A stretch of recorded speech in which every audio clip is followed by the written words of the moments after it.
everyone. Welcome back to another episode of Career Jumpstart. My name is Priya. I am a senior majoring in informatics, and I'm also a peer advisor and social media lead here at Letty Careers. And today we are going to be talking about gap years. So, the whole concept of gap years is a very blurry concept for many people because of how broad of a concept it is. Like, there are no set rules, there's no set schedule. It's kind of something that you could plan out all on your own, and it's a little scary.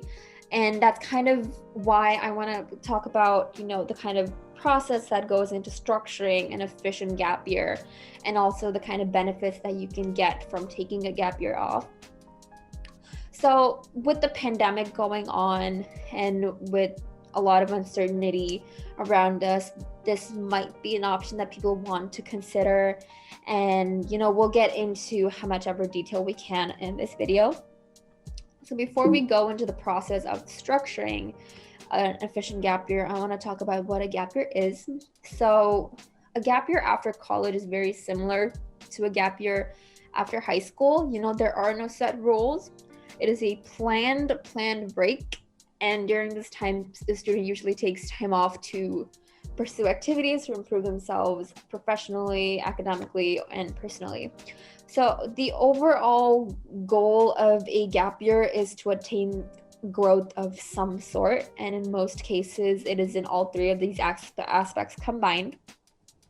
So while the overall goal of taking a gap year is to attain growth, the reasons people have behind taking a gap year are very different. And I've listed some of the major and popular ones on the screen here.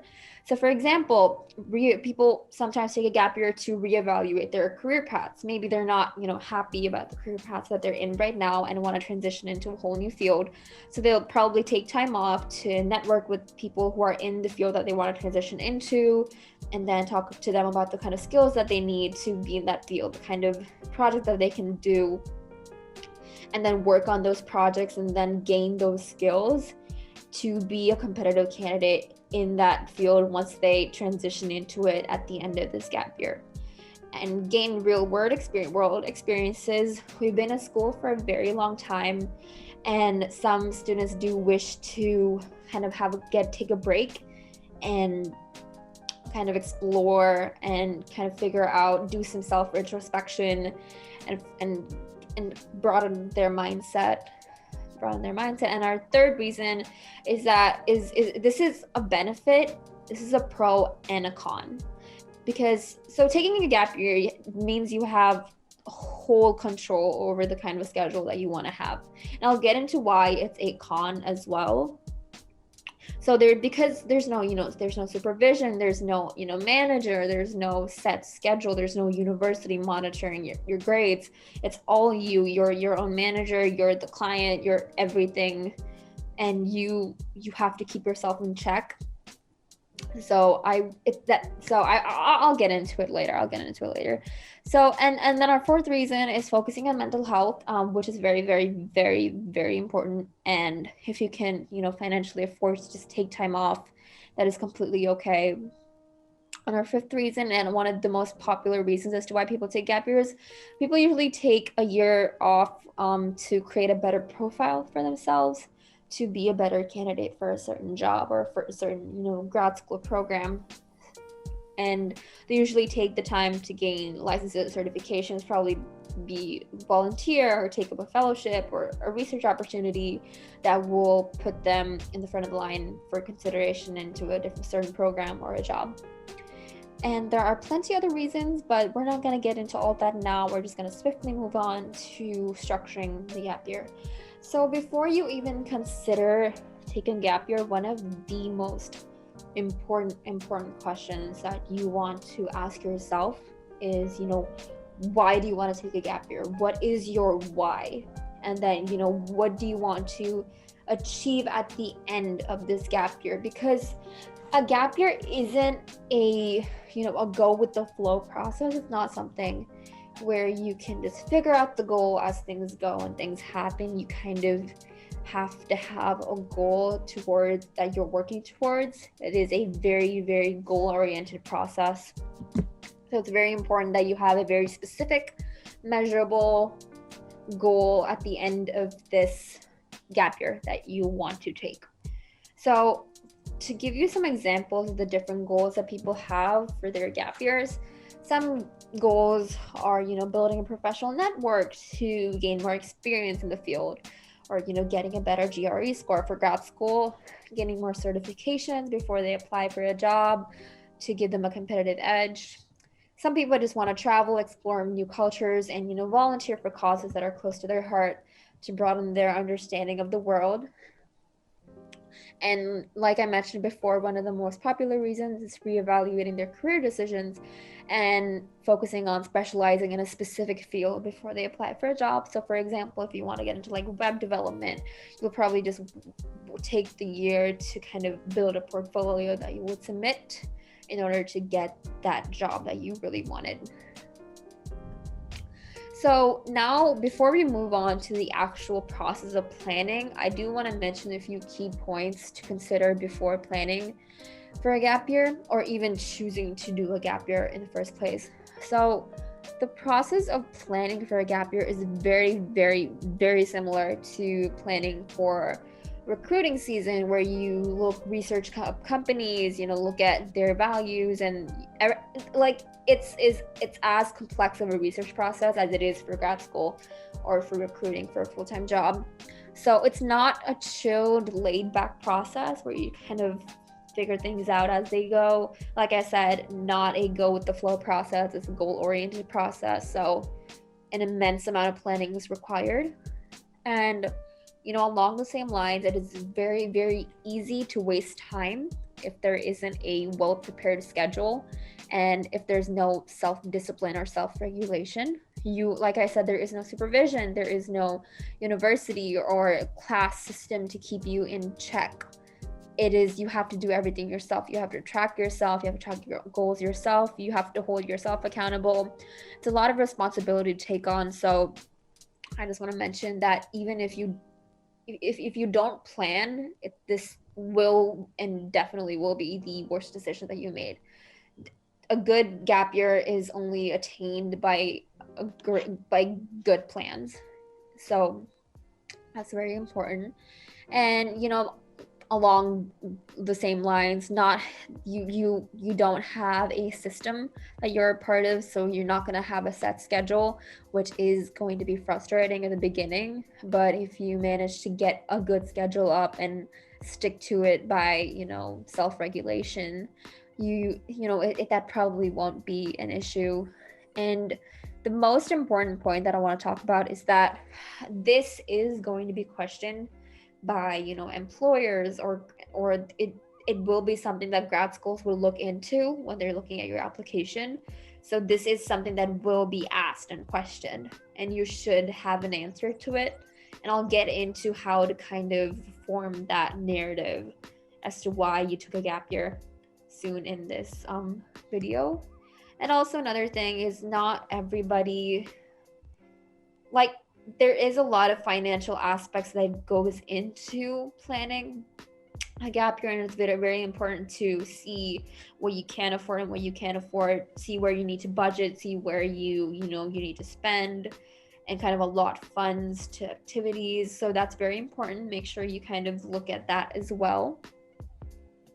So now we're going to move on to the actual process of planning. So I've kind of split this up in a 5-part process. I'll get into more detail into each of these steps in a minute. So our first step is setting goals. Second step is researching post-gap year opportunities, which is your ultimate goal. And then research, finalizing plans, and then recording and tracking. First, we're going to look at the first step. And the first step is setting goals. So basically, like I mentioned, growth is usually attained in 3 aspects: academically, professionally, and personally. And it's important for you to first lay out your goals and put them, just write them down in a table And these don't have to be over the broad goals. These are just small goals, like, learning a new computer language, reading a paper published by a specific researcher that you really want to learn more about, scoring well in an exam, taking a few classes, very specific goals like that.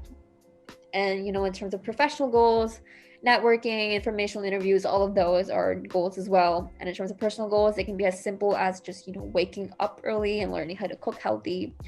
Those are all completely realistic goals as well. One thing you should keep in mind while forming these goals is to make sure that they align with the SMART method. So if you haven't heard of the SMART method before, it's basically requirements for setting an efficient goal. So you have to make sure that each goal that you're setting and writing down is specific, measurable, achievable, realistic, and timely. So 5 things. And making sure that your goals are all 5 of these things will make it much more efficient to attain and much more practical to attain as well. So our next step is researching post-gap year opportunities. So I have an example for this. So if my goal was to create a better profile that will get me into a specific grad school program that I really want to get into, will make me a competitive candidate. That's my goal, a specific grad school program, and I need a better application for it. So my post-gap year plan would be the specific grad school program that I want to apply to in the future.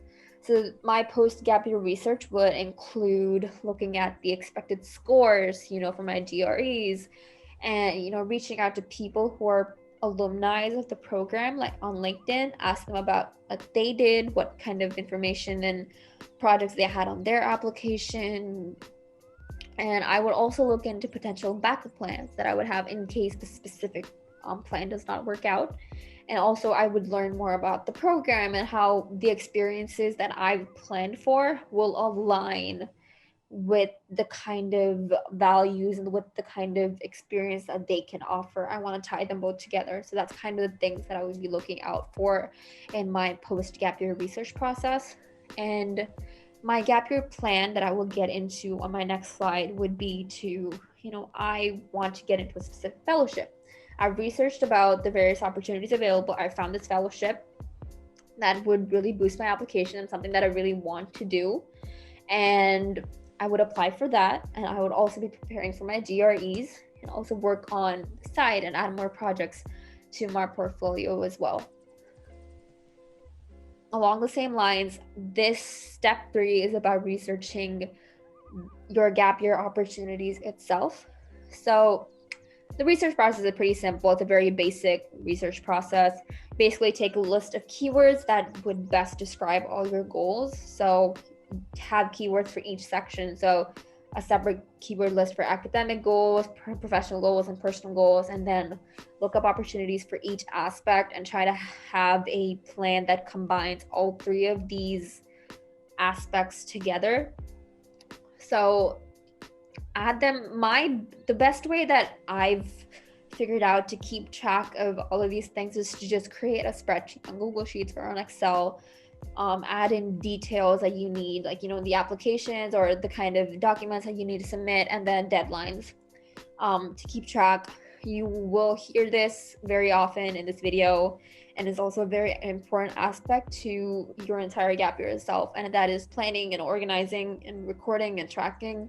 All 4 of these are very, very important skills to have if you're going to choose to go on a gap year. But yeah, I will get into that in a minute. And our 5th step is to just narrow down your options after doing all that research and start applying or enrolling or whatever it is you have to do to kind of finalize that plan, which brings me to my 4th point. So step 4 is to kind of finalize the plans that you made in step 3 and step 2. So if you're like traveling, book tickets and finalize that itinerary, accept offers from the opportunities that you applied to, enroll into the programs that you wanted to enroll into, and make sure you have enough information to start a calendar and put all your start dates and end dates on there, and maintain a separate Google Drive folder for all the documents that you need to have, and print out this schedule, because this is very important, because you're used to being on a schedule when you're in college, And once you go into a full-time job, or once you go back into grad school, or whatever you're doing after this gap year, is going to involve a schedule of some sort. So, printing out your own schedule that you formed for yourself will help you maintain the habit of being on a schedule, and you wouldn't need time to settle into that habit when you're transitioning into whatever opportunity you're going to be a part of after your gap year. So that is a very important point. And our final step is recording and tracking. So this is also very, very important. I'm gonna bring back the point where I talked about how you would need to explain this gap year to employers and on your grad school applications. The human mind is, it's forgetful, which is completely natural. And if you're gonna take a long period of time, like a year, you're not going to remember every single thing you did. So it's very important to take a few minutes each day, at the end of each day, to sit and kind of just write down everything, note down everything that you've done that day. And this will be helpful when you are applying for, opportunities after your gap year. You could look back and say, okay, I did all of this, and this is why I am a better person today. I did this so I could grow like this, and then this is why I should be a better candidate for this certain job, or should be a good applicant. And recording is one part, and the next part is tracking your tasks. So it is very important, like I said, to record, track, organize, plan. Everything is very, very, very important in like a gap year. And keeping a tracker like this, make sure you're on track, and it's very easy to self-regulate. And in terms of making and creating this kind of a tracker and record, you could probably I use Google Sheets. I find it the most easier to work with, but there are other applications that you can use, like Excel works similar to Google Sheets. They're basically the same thing. And Notion is also a planning app, and it's also very helpful. And ClickUp, I've never personally used before, but I've heard a lot of good things about it. So these are some of the applications that you can use to create these records and trackers. I personally am biased with, Google Sheets, because you can add it to your Google Drive, and it's pretty easy to organize. So once you do all of this, you're kind of set for a structured, scheduled year. And you're basically tracking everything, you're recording everything, you have a goal that you're working towards, and that kind of all combines to give you an efficient year off, and kind of promises growth of some sort. And because you're measuring the growth, you can keep, like I said, just similar to setting goals, you should also make sure that you're measuring your growth at each point. Take, just like you would in a regular job or in a university, make sure you sit once a week and kind of look at everything you're tracking and recording, and see what you could do more. You're doing everything yourself, but if you have the tools to do it, it's honestly not going to be that big of an issue. And as we come to the end of our video, I want to mention a few key points that are very important to keep in mind when you're considering a gap year, or even just reading about a gap year, is that this gap year can either be the best decision of your life or the worst decision ever. And the difference between the both is, good research and planning and bad research and planning. If you're researching and planning well, it's probably going to be the best decision. You're going to make the most out of your gap year.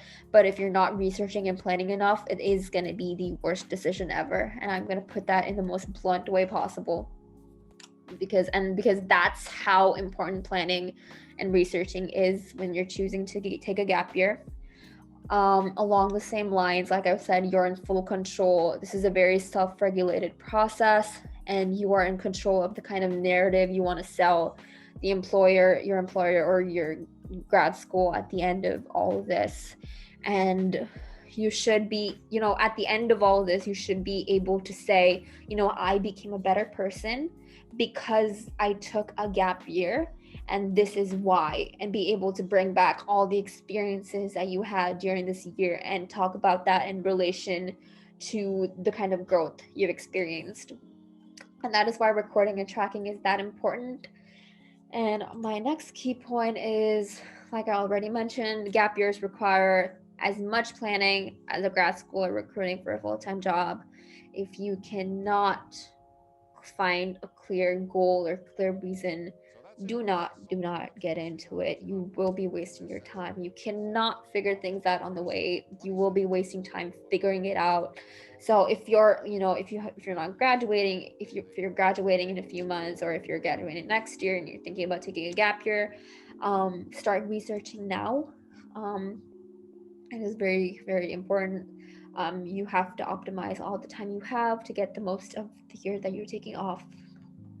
And like I said, growth should be measurable. At the end of the day, you should be able to bring up tangible evidence as to how you have grown as a person. So, look back on your record and say, okay, here, I did all of these things, which resulted in me growing into a better person in this way. So it's very important to kind of track your growth. Sit down, like I said, once a week, look at the kind of work that you've done, see where you can do better, and correct yourself in each week. Make yourself more efficient than the week before. And yeah, and that is all I have for this video about gap years. I hope you all learned something new today, and hopefully you have much more clarity about the concept of gap years in general than you did at the beginning of this video. And with that, we will see you all in another video where we help you jumpstart your career in tech. Thank you, guys.